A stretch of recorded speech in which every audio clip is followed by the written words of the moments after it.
warahmatullahi wabarakatuh. Bismillahirrahmanirrahim. Alhamdulillahi rabbil alamin. Alladzi an'amana bi ni'matil imani wal islam wa 'allafa baina qulubina fa asbahna bi ni'matihi ikhwana.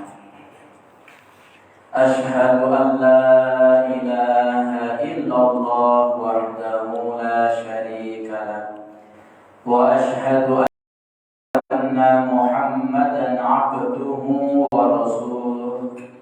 Allahumma shalli wa sallim wa barik wa karrim ala Muhammadin sayyidil anbiya'i wal mursalin wa ala alihi wa sahbihi ajma'in. Amma ba'd. Astaghfirullah Rabbal baraya. Astaghfirullah minal khataya. Astaghfirullah Rabbal baraya. Astaghfirullah minal khataya. Rabbi zidni ilman nafi'an wa waffiqni amalan salihan. Ya Rabbi bil Mustafa balligh maqasidana waghfir lana ma madha ya wasi'al karami. Ya Rabbi bil Mustafa balligh maqasidana waghfir lana ma madha ya wasi'al karami. Al-Fatihah. A'udzu billahi minasyaitonir rajim. Bismillahirrahmanirrahim. Alhamdulillahi rabbil alamin arrahmanir rahim maliki yaumiddin.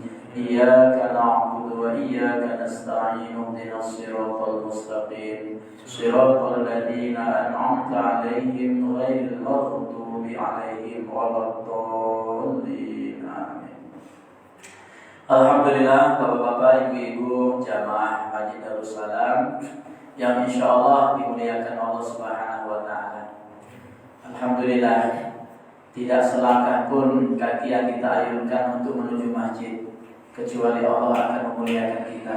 Setapak demi setapak Allah akan mengampuni dosa-dosa kita dan memberikan kebaikan-kebaikan untuk kita insyaallah. Amin ya rabbal alamin. Maka beruntunglah kepada kita yang diberikan kenikmatan, kesejukan, kedamaian dalam majelis ilmu. Ini menunjukkan insyaallah karena Allah akan menjadikan kita orang yang baik. Wa man yuridillahu bihul khair yufaqihu fiddin.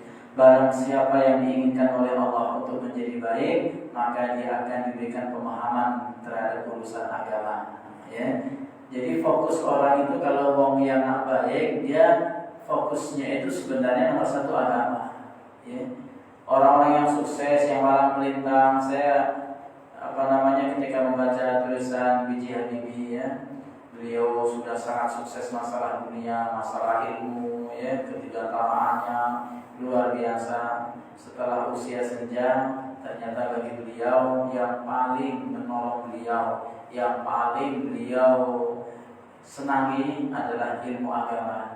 Sementara ilmu-ilmu yang lain setelah usia senja, kesuksesan hanya tinggal kenangan. Anak-anak sudah di mana-mana, ada karuan jauh, beda kesendirian, kesepian, baru teringat ya betapa pentingnya ilmu agama. Maka mumpung kita masih belum senja ya ilmu agama ini, kita tekuni, karena majelis ilmu ini majelisnya Rasulullah.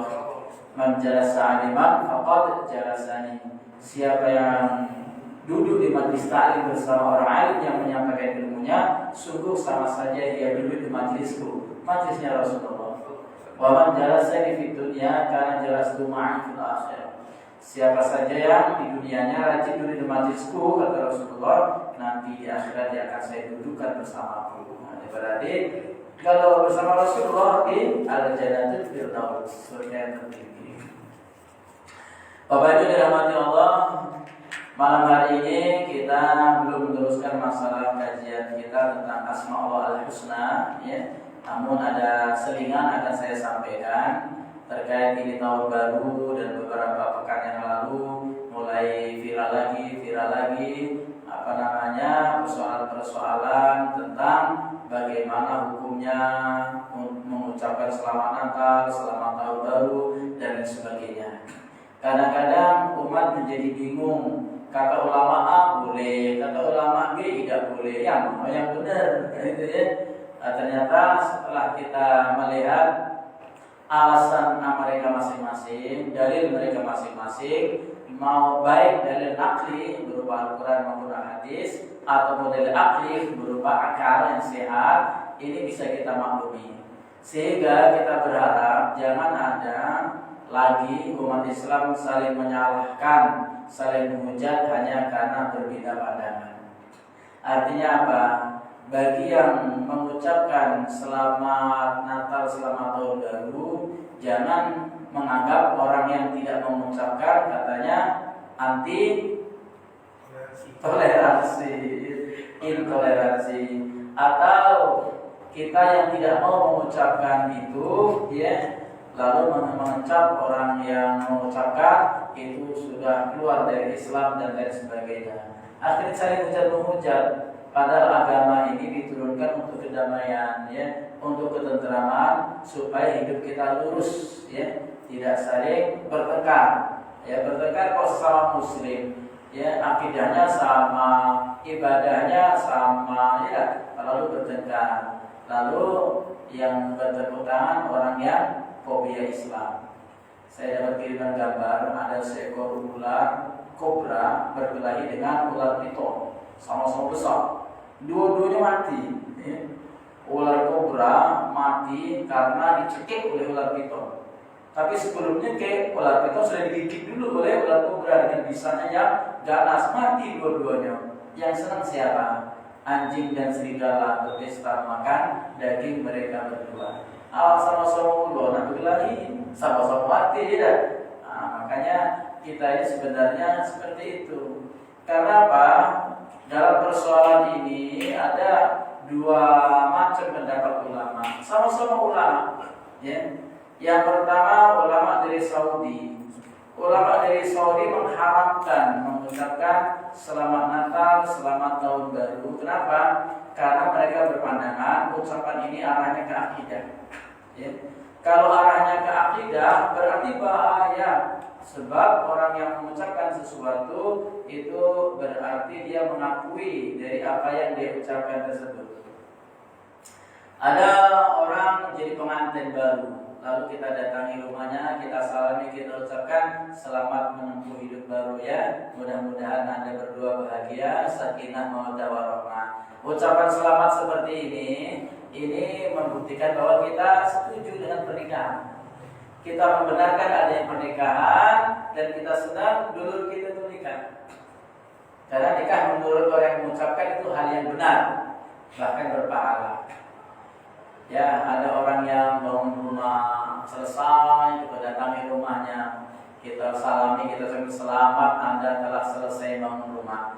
Berarti kita senang, setuju dengan kawan kita yang selesai bangun rumah, ya. Dan bangun rumah itu benar. Begitu juga ada orang korupsi sukses tidak ketangkap KPK. Lalu datangi rumahnya, salami, selamat Anda telah sukses dalam korupsi dan tidak ditangkap KPK, lolos terus. Nah, secara tidak langsung orang ini setuju dengan perilaku korupsi tersebut, ya. Secara tidak langsung karena dia ucapan selamat. Begitu juga ada orang yang mengakui bahwa Tuhan itu ada 3, dan Tuhan pun lahir. Lalu kelahiran Tuhan diperingati, didatangi rumahnya selama Anda telah mempercayai bahwa Tuhan itu lahir dan Tuhan itu lebih dari satu. Itu secara tidak langsung orang ini karena mengucapkan selamat setuju dengan adanya Tuhan itu lahir dan adanya Tuhan itu lebih dari tiga. Nah, itu. Padahal konsep akidah dalam Islam itu la ilaha illallah, la ilaha illallah, alaiha nahya wa alaiha namut wa alaiha wa biha nub'atsu insyaallah minal aminin. Dengan la ilaha illallah itulah kita hidup. Dengan la ilaha illallah itulah kita akan mati. Dan dengan la ilaha illallah itulah kita nanti akan dibangkitkan dengan selamat. Lalu Buya Sakur mengatakan sebenarnya Nabi Muhammad diutus ke dunia ini bukan untuk itu, tapi untuk mempersatukan umat manusia. Ya Allah, seandainya misi utama Rasulullah mempersatukan umat, pasti Rasul akan menerima tawaran orang-orang kafir Quraisy ketika mereka mendatangi Rasulullah, ya, lalu mengatakan Muhammad, daripada kita marah-marahan terus, sekarang kita join baiklah kerjasama.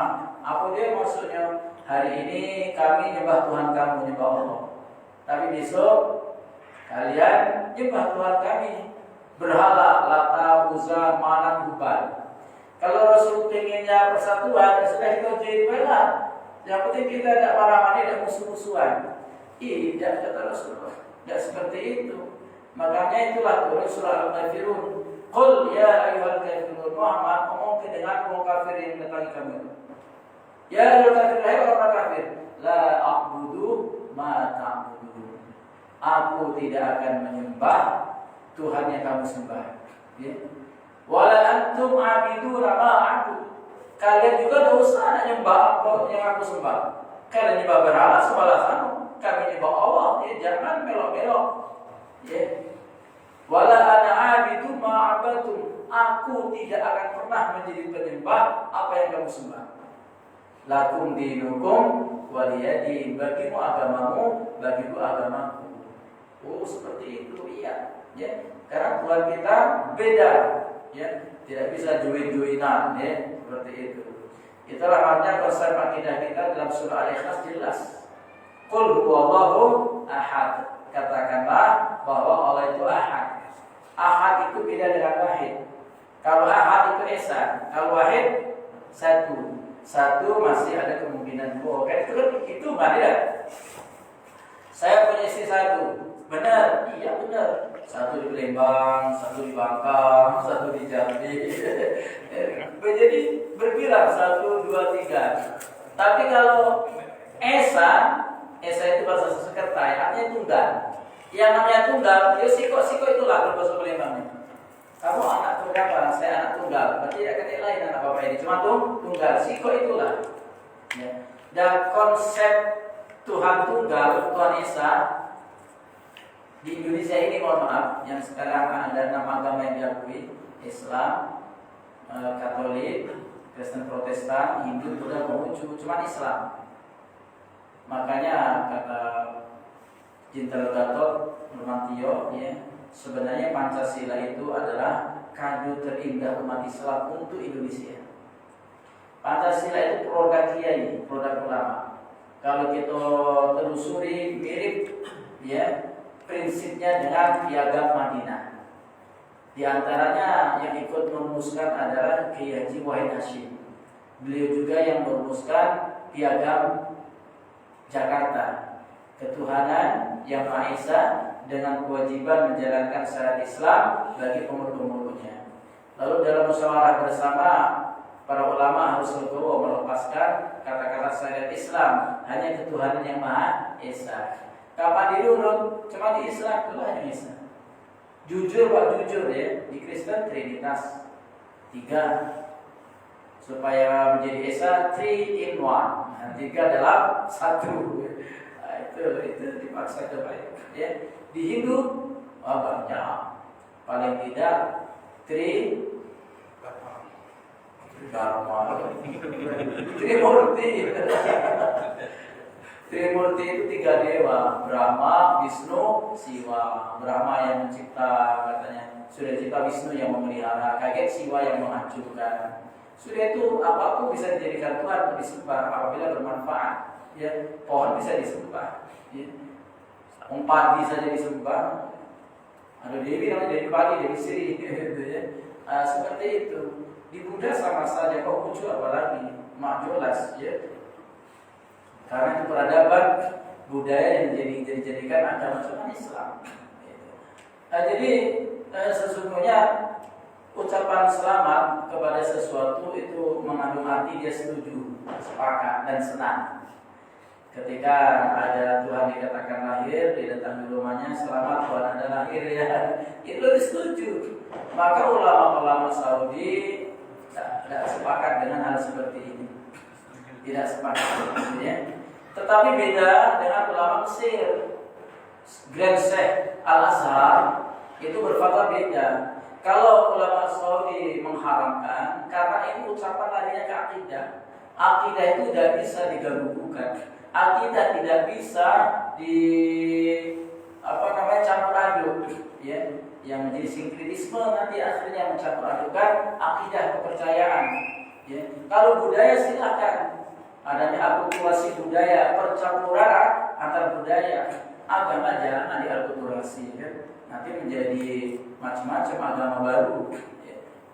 Tapi kalau ulama Mesir mengatakan itu tidak dalam ranah akidah, tapi dalam ranah muamalah, ya, dalam ranah muamalah.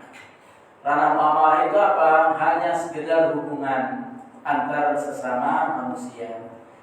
Kalau kita lihat latar belakang sosiokultural, memang beda antara Mesir dengan Arab Saudi. Kalau Arab Saudi itu hampir 100% Muslim.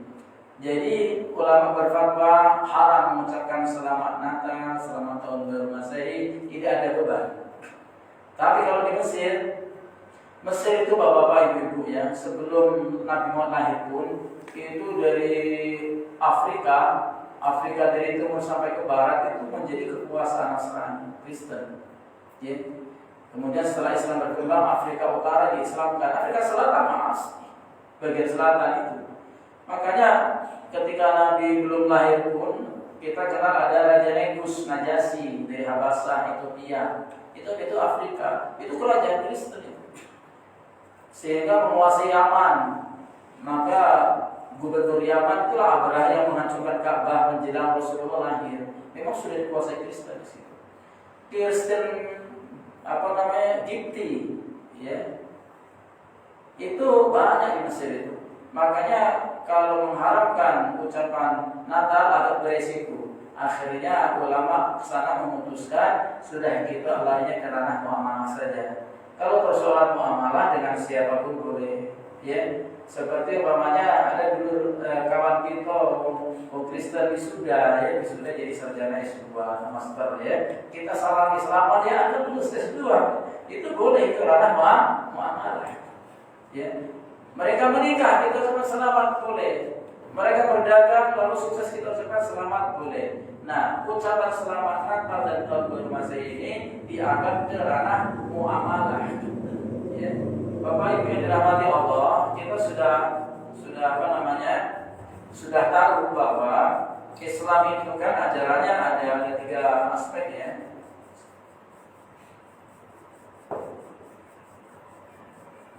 Ajaran Islam bersama akidah kan? Akidah ini adalah iman tauhid.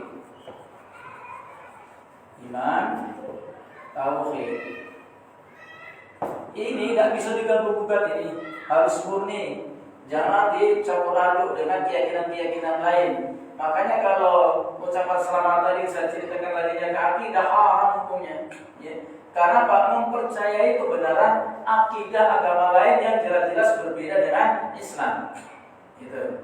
Dalam Islam mengatakan lam yalid wa lam yulad. Allah itu tidak lahir, dia dilahirkan. Ini Allah punya bapak, Allah punya ibu, Allah punya anak. Tuhan Bapa di surga, Tuhan Anak, Yesus Kristus, pokoknya kan itu jelas tidak sama dengan kita, tidak boleh. Yang kedua urusan syariah. Ini masalah hukum aturan. Nah di sini Bapak itu ada ibadah. ada muamalah. Nah, urusan ibadah dan muamalah itu adalah urusan syariat, urusan hukum. Ibadah adalah hukum yang mengatur bagaimana cara kita berhubungan dengan Allah. Muamalah hukum yang mengatur cara kita berhubungan dengan sesama manusia. Itu muamalah. Lalu yang ketiga akhlak. Akhlak ini misalnya kita tasawuf. Nah, yang tertulisnya ini masalah akidah dan ibadah. Ya, muamalah silahkan ya bergaul, ya mendatangi rumah orang non muslim, lalu itu dijamu, kalau itu bukan makanan yang haram makan, dia tidak masalah. Berniaga jual beli dengan mereka, ya bangun kantor dengan mereka, tidak ada masalah. Tapi kalau ranah akidah dan ibadah jangan. Ini kadang-kadang kebablasan, ranah ibadah dicampuri. Contoh, ada seorang kiai baca khutbah di gereja. Ini sudah mencampuri ibadah orang lain. Sisi dikit kayak khutbah Jumatnya mau Hindu. Itu udah boleh. Ibadah itu masing-masing. Lakum dinukum waliyadin, ranah akidah dan ibadah tidak boleh ada campur aduk. Ya. Doa itu ibadah bukan? Al-qaul mukhul ibadah. Doa itu otaknya ibadah. Otak itu paling mulia wujud itu. Ya. Dan kalau otak sudah lari ke dengkul. Ya. Jadi doa itu ibadah. Kalau doa dicampur berarti mencampur bukan ibadah. Masa orang non-muslim berdoa kepada Tuhan mereka yang menurut kita itu bukan Tuhan, itu aminkan. Berarti kita percaya dengan permintaan orang muslim kepada Tuhan mereka. Itu sudah ranah akidah, sudah salah, ibadahnya juga salah. Mereka nyanyi-nyanyi ibadahnya umpamanya kita lalu aminkan. Ya, itu kan sudah salah. Nah ini kalau ranah akidah, ranah muamalah tadi silakan. Ya. Silakan kalau itu keyakinannya sesuai dengan situasi dan kondisi dan latar belakang. Maka ulama grand Syekh di Mesir itu dari Al-Azhar itu membolehkan. Di Indonesia dulu ya Majelis Ulama Indonesia mengharamkan. Makanya Buya Hamka rela melepaskan jabatannya kalau dipaksa harus mengucapkan selamat Natal dan mau. Tapi Majelis Ulama belakangan ini yang dikomandi oleh Pak Haji Wakil Presiden Pak Arif Bami membolehkan. Beda sudah fatwanya, ya. Komitmennya sudah berbeda. Maka jangan heran kalau di Indonesia ini ada ulama yang kiblatnya ke Saudi, ya, mengharamkan. Ada ulama yang kiblatnya ke Mesir membolehkan. Tapi ingat landasannya harus benar. Kalau mengucapkan selamat itu kita tidak ikut meyakini, maka itu haram hukumnya, batal akidah. Tapi kalau mengucapkan selamat hanya sekedar mempermanis hubungan muamalah saja, pergaulan, itu diperbolehkan. Jadi Ustaz yang selamat yang mana? Yang selamatnya menghindari, menghindari. Sebab khawatir ya, jangan-jangan ucapan aku ini masalah ke akidah, kan sekedar ucapan baik. Ya ucapan itu dalam Islam sangat kuat maknanya. Bahkan yang haram bisa menjadi halal gara-gara ucapan saya terima nikahnya dengan mas kawin yang tersebut. Aduh, itu jadi halal dari haram. Yang haram jadi halal bisa. Kau ceraikan saat ini juga sudah cerai. Haram dia menjadi yang tadinya halal. Hanya karena ucapan. Ada anekdot seorang pendeta yang ketemu kiai. Apalah kamu tidak galak ucapkan selamat Natal ke kami? Tidak galak. Dalam ajaran Islam kami tidak boleh. Tapi kawan-kawan kamu ada yang ucapkan, itu prinsip mereka, silakan. Kan sekedar ucapan. Oke. Sekarang coba kamu ucapkan 2 kalimat syahadat. Tidak mau. Kenapa? Aku ini bukan muslim. Nanti jadi muslim kalau ucapkan 2 kalimat syahadat. Kan sekedar ucapan. Sekedar ucapan. Itu ucapan bisa merubah yang tadinya orang harusnya masuk neraka jadi masuk surga. Maka ucapan bagi umat Islam itu hati-hati, ya, bisa berimplikasi yang sangat besar, ya, akibatnya bisa sangat besar. Nah sekarang ini yang menjadi persoalan bapak-bapak ibu-ibu, ya, yang jadi persoalannya adalah orang-orang sekuler, orang-orang liberal sedang mendapatkan kursi. Maksudnya mereka bebas menyebarkan paham mereka dengan leluasa, ya. Sehingga apa? Sehingga yang kita dengar selalu itu. Ya. Karena mereka sedang ada kebebasan, sedang mendapatkan tempat, ya, sedang mendapatkan tempat. Makanya tidak heran kalau kemudian hal yang seperti ini menjadi rancu lagi, ya, orang sekuler.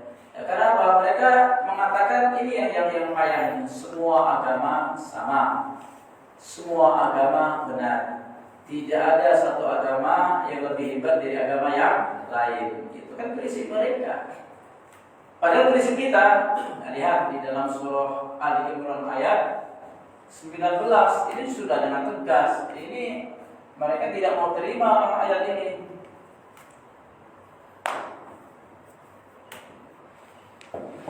Inna dina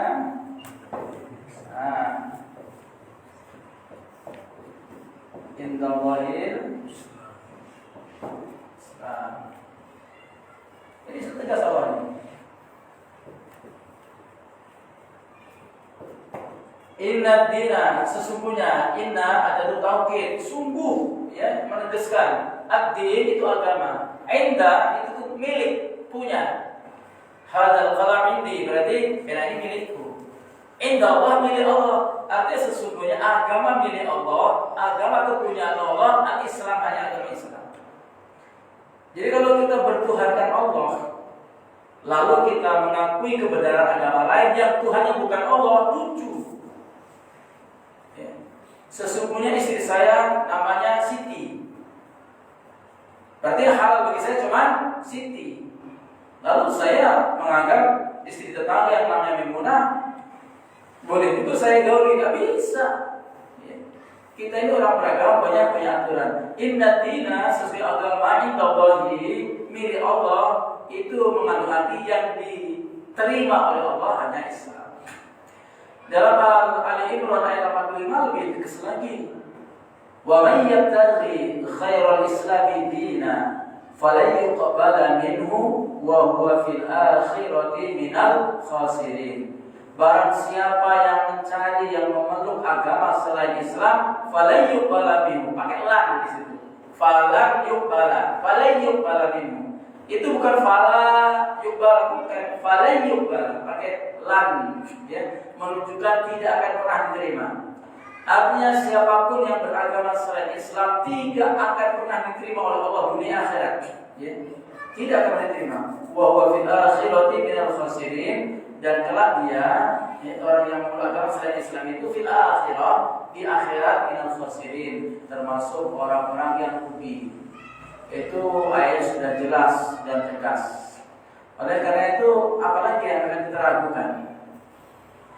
Bahkan ayat terakhir dalam surah Al-Maidah ayat 3 yang merupakan ayat turun terakhir, itu jelas, al-yawma akmaltu lakum dinakum wa atmamtu alaikum ni'mati wa raditu lakumul Islam dinan. Al-yawma, pada hari ini, akmaltu lakum dinakum, aku sempurnakan agamamu wahai Muhammad. Wa atmamtu alaikum ni'mati, ya, dan sudah aku cukupkan nikmatku untuk kalian. Wa raditu, dan aku redha lakumul Islam dinan, ya, Islam sebagai agamamu. Islam sebagai agama, Bapak Ibu, itu sudah mulai dari tahun 610 Masehi. Itu Islam sudah menjadi sebuah nama agama. Tapi sebelumnya namanya itu macam-macam, ya. Kaum wahidun itu agama tauhid, ya. Macam-macam agama namanya sebelum itu. Tapi prinsipnya agama Islam itu sudah ada semenjak manusia ada. Prinsip ketaatan, bahkan sebelum manusia diciptakan, para malaikat itu juga sudah beragama Islam karena taat kepada Allah Subhanahu wa taala. Islam itu artinya ketaatan, ketundukan. Nah, seperti itu. Cuman sebagai nama sebuah agama itu semenjak diturunkannya surah Al-Alaq, Iqra bismi rabbikal ladzi khalaq, khalaqal insana min 'alaq, Iqra wa rabbukal akram, alladzi 'allama bil qalam, 'allamal insana ma lam ya'lam. Tahun 610 Masehi.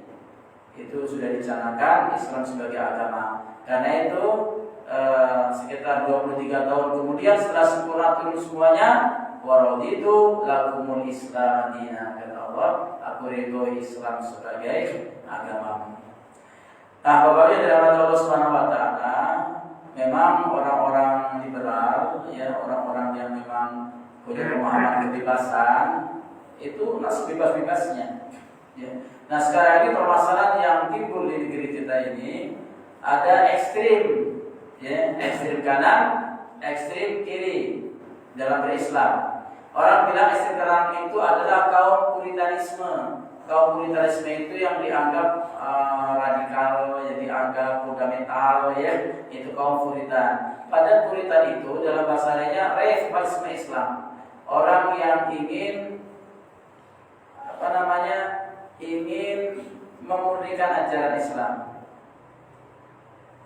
Maka orang sebut kaum konservatif, ya. Apa itu? Orang yang ingin menjaga keaslian, sehingga tidak mau menerima pikiran apapun dari luar Islam. Itu dianggap dari kafir, itu, ya. Sehingga harus orisinil Islam itu, jangan ada budaya masuk.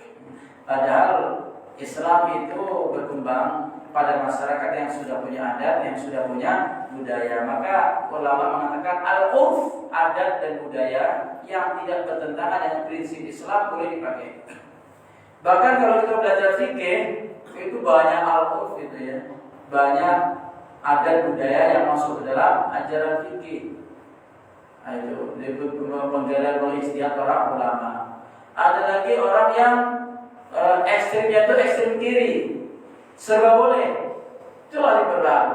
Liberal itu serba boleh, kan? Apapun paham silahkan.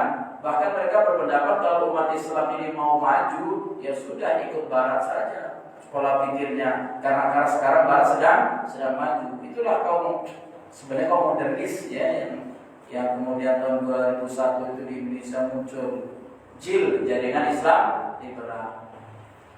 Ketika kuliah di S3, saya banyak sekali diajar oleh dosen-dosen liberal.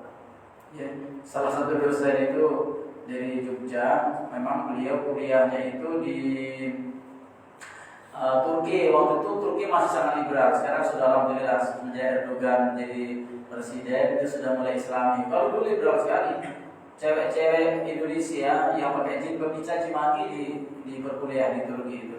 Ada masuk guru dosen saya ini, dia akan mengatakan, nanya dengan kami, supaya Islam maju, kira-kira landasan Islam yang benar apa? Ya, kami jawab Al-Quran dan Hadis. Tidak bisa, itu turos, itu adalah warisan lamo.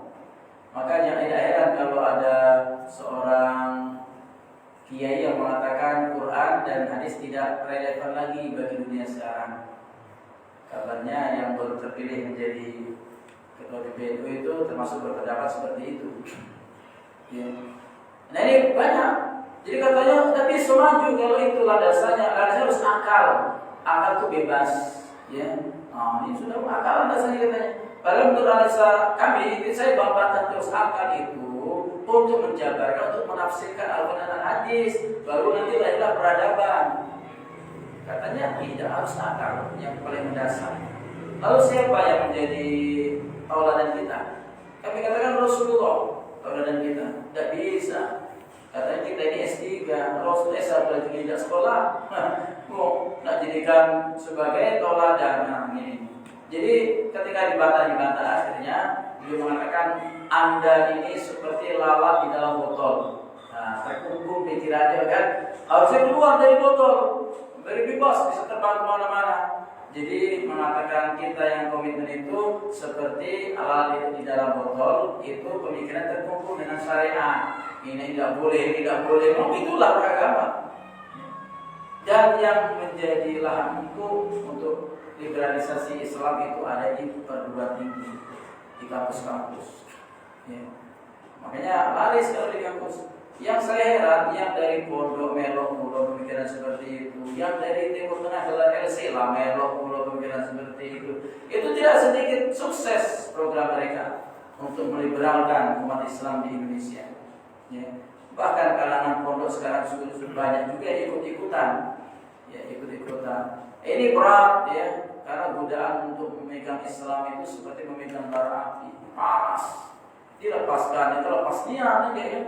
Digenggam terus, panas, banyak tantangan, banyak hujatan, apalagi zaman fitnah seperti sekarang ini. Ini bapak-bapak ibu-ibu ya, ini memang laris manis liberalisme, sekularisme. Ya. Sekuler itu memisahkan antara agama dengan kehidupan sehari-hari. Sudahlah kamu tuh beragama itu untuk sholat saja sana ke masjid, ya puasa. Nah, di kantor dia pakai cara kantor. Nah ini. Padahal dalam Islam ada konsep muraqabatullah. Hidup kita harus selalu diawasi oleh Allah. Itu konsep Islam. Di mana saja yang namanya korupsi itu maling. Nak di kantor, nak di masjid tetap tidak boleh. Jangan di masjid boleh korupsi, di kantor boleh. Karena sudah dipisahkan agama dari kehidupan pribadi seorang muslim.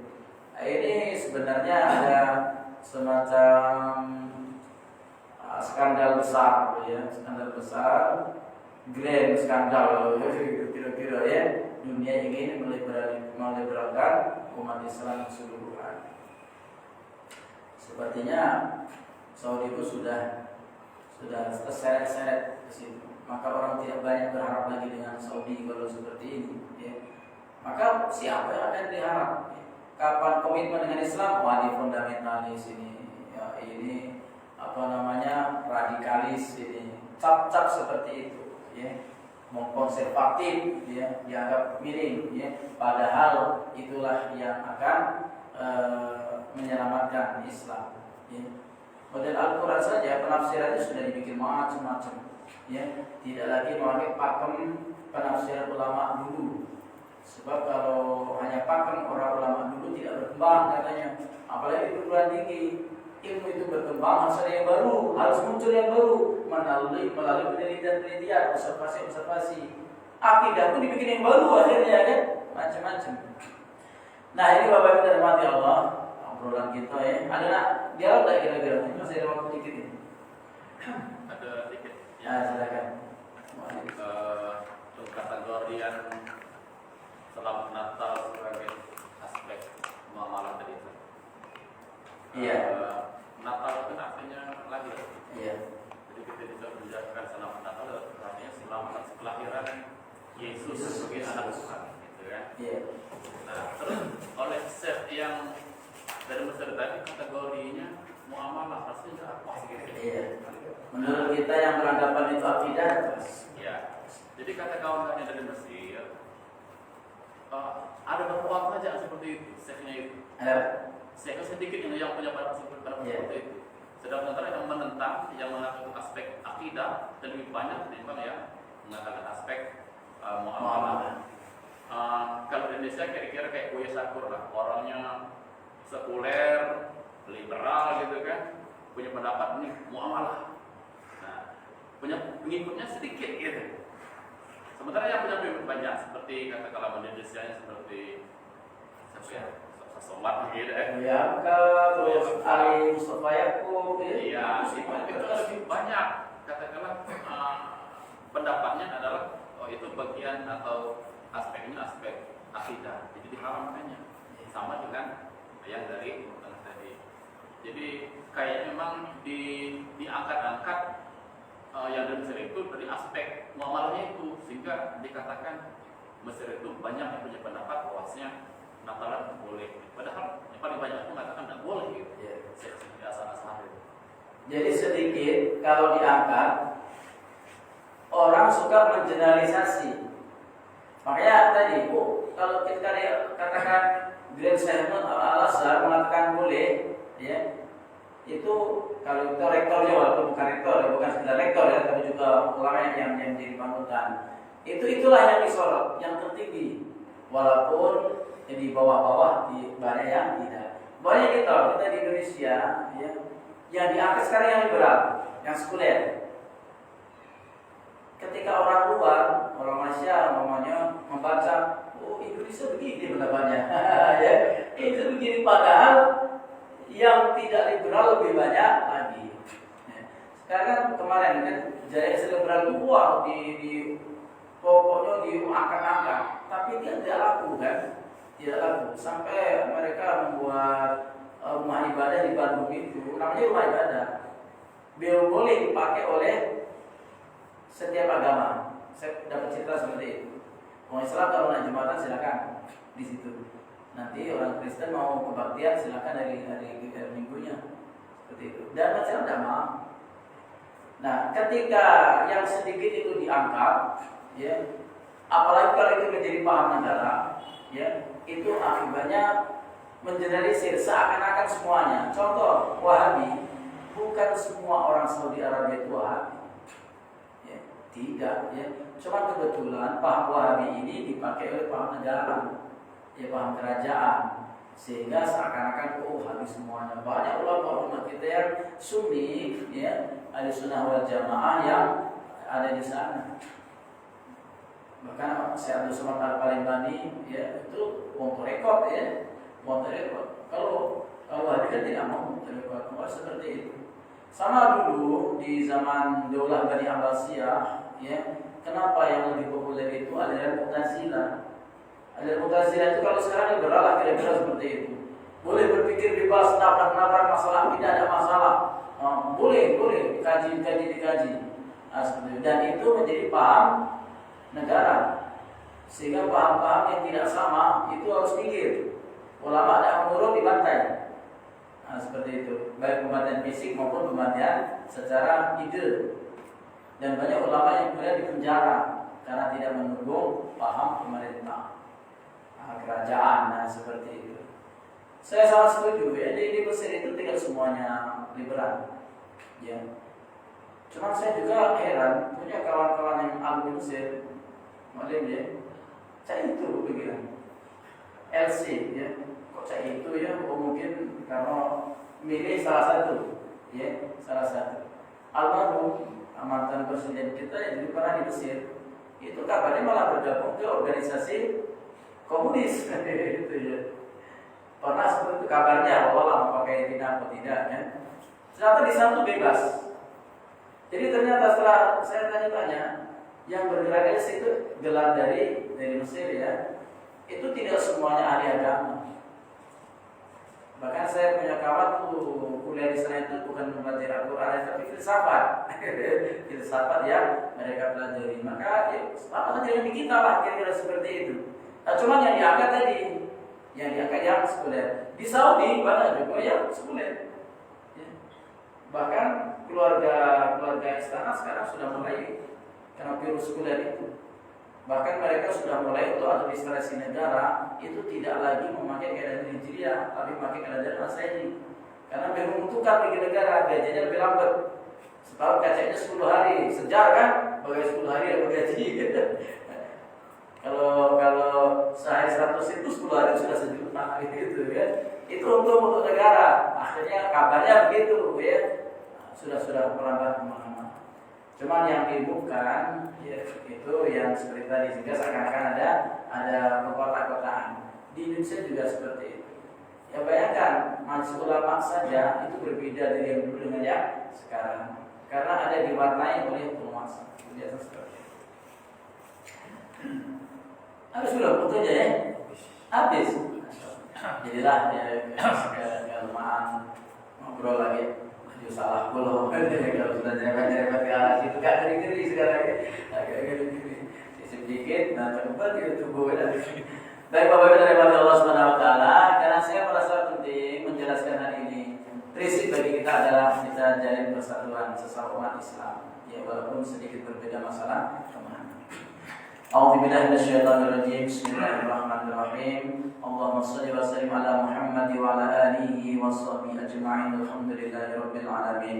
Rabbana zidna ilma warzuqna fahma. Allahumma aghnina bil ilmi wa zayyina bil hilmi wa akrimna bil taqwa wa jamilna bil afiyah. Allahumma rzuqna ilman nafi'an wa amalan mutaqabbala wa rizqan halalan thayyiban ya arhamar rahimin. Rabbana atina fid dunya hasanah wa fil akhirati hasanah wa qina adzabannar. Wa sallallahu ala Muhammadin walhamdulillahi rabbil alamin. Akhirul kalam hadana Allah wa iyyakum ajma'in. Subhanallahumma wa bihamdika asyhadu an la ilaha illa anta astaghfiruka wa atubu ilaik. Wassalamu alaikum warahmatullahi wabarakatuh.